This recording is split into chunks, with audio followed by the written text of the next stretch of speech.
सुलोचना चव्हाण 13 मार्च 1933 महाराष्ट्रातील ज्येष्ठ लावणी गायिका, पार्श्वगीत गायिका. फळावरची लावणी त्यांनी रुपेरी पडद्यावरती लोकप्रिय केली, तशीच ती थेट माझघरापर्यंत पोहोचवली. त्यांचा जन्म मुंबईतील गिरगाव येथे झाला. त्यांचे विवाहापूर्वीचे नाव सुलोचना महादेव कदम असे होते. त्यांचे शिक्षण जेमतेम 4थ्या इयत्तेपर्यंत झाले. बालपणी श्रीकृष्ण बालमेळ्यात त्यांनी काम केलं होतं. हिंदी, उर्दू, गुजराती, मराठी नाटकात बालभूमिका केल्या.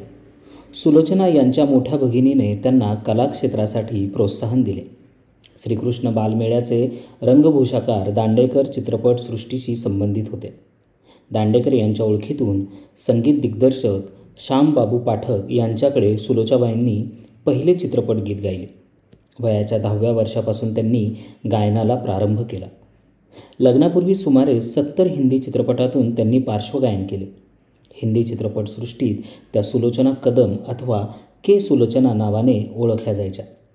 मास्टर भगवान यांच्या चित्रपटात त्यांनी पार्श्वगायन केले तेव्हा त्यांच्यासोबत सहाय्यक श्री रामचंद्र होते. मोहम्मद रफी, मन्ना डे, शमशाद बेगम, गीता दत्त, श्यामसुंदर अशा कलावंतांबरोबर सहगायनाची संधीही त्यांना लाभली. वयाच्या 16व्या वर्षी मन्ना डे यांच्यासोबत त्यांनी भोजपुरी रामायण गायले. भोजपुरी, हिंदी, गुजराती, तमिळ, पंजाबी आदी भाषातील गाणी त्यांनी गायली. चित्रपटातील पार्श्वगायनासोबत मराठी चित्रपटातील लावणी गायन ही सुलोचनाबाईंची खरी ओळख झाली. त्यांना त्यासाठी लावणी सम्राज्ञी हा किताब आचार्य आत्रे यांच्याकडून प्राप्त झाला. फळावरची लावणी रुपेरी पडद्यावर आणि थेट माझघरात लोकप्रिय करण्याचे ऐतिहासिक कार्य सुलोचनाबाईंनी केले. त्यांनी लावणी सादरीकरणाचे हजारांवर प्रयोग केले.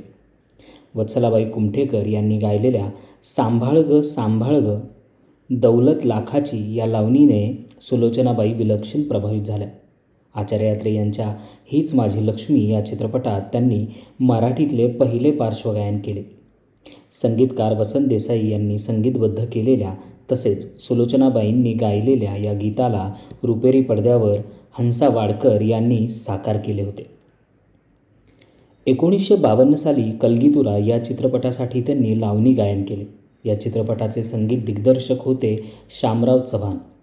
लावणी गायनात सुरांची नजाकत आणि शब्दफेक यांचे शिक्षण सुलोचनाबाईंना शामराव चव्हाण यांनी दिले. 12 ऑगस्ट 1953 रोजी त्या शामराव चव्हाण यांच्यासोबत विवाहबद्ध झाल्या.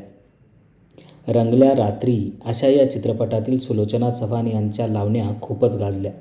गीतकार जगदीश खेबुडकर यांनी लिहिलेल्या लावण्यांपैकी नाव गाव कशाला पुसता, आहो आहे मी कोल्हापूरची, मला हो म्हणतात लवंगी मिरची ही लावणी सुलोचना चव्हाण यांनी लावणीच्या मूळ ठसक्यात गाजवली. लावणीच्या चपकल फटकेबाज शब्दांना आपल्या सुरांच्या माध्यमातून ठसका तसेच खटका देण्याचे काम सुलोचनाबाईंनी केले. महाराष्ट्राच्या कानाकोपऱ्यातील शाळा, महाविद्यालय, इस्पितळे इतकेच काय अनाथाश्रम उभारणीसाठी मदतीचे कार्यक्रम आपल्या 60 वर्षांच्या कालजीवनात सुलोचनाबाईंनी केले. 1960 साली त्यांच्या मातोश्रींचे निधन झाले असता दुःख शोक बाजूला ठेवून शाळेच्या मदतीसाठी त्यांनी सलग 10 दिवस कार्यक्रम केले. नागालँड येथे भारतीय लष्कराच्या मनोरंजनासाठी त्यांनी कार्यक्रम केले.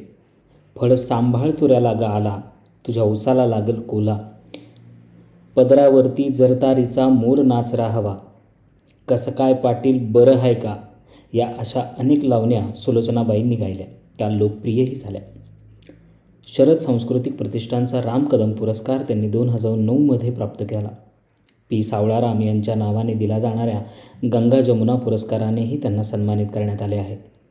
महाराष्ट्र शासनाच्या लता मंगेशकर पुरस्कृत महाराष्ट्र गौरव पुरस्कार, राज्य सांस्कृतिक पुरस्कार त्यांना प्राप्त झाला आहे. भारत सरकारच्या संगीत नाटक अकादमीचा पुरस्कार देऊन त्यांना गौरवण्यात आला आहे. त्यांचा वाढदिवस रेडिओ सिलोनवर गाणी प्रसारित करून साजरा केला जातो. सुलोचनाबाईंनी लावणीसोबत भावगीते आणि भक्तिगीते देखील गाऊन लोकसंगीताचे दालन समृद्ध केलं आहे. त्यांचे पुत्र विजय चव्हाण हे आंतरराष्ट्रीय कीर्तीचे तालवाद्य सम्राट आहेत. सुलोचनाबाईंच्या लावणी गायन प्रस्तुतीला तालवाद्याची साथ संगत विजय चव्हाण यांचीच असते. लावणीचा ठसका आवाजातून सादर करताना या गेय प्रकारचा घरंदाजपणा आणि अभिजात लोकसंगीताची परंपरा सुलोचनाबाई यांनी समर्थपणे सांभाळली. आत्ता जी आपण ही सर्व माहिती ऐकली, ही सर्व माहिती मराठी विश्वकोश या संदर्भ ग्रंथातून घेण्यात आलेली आहे. धन्यवाद.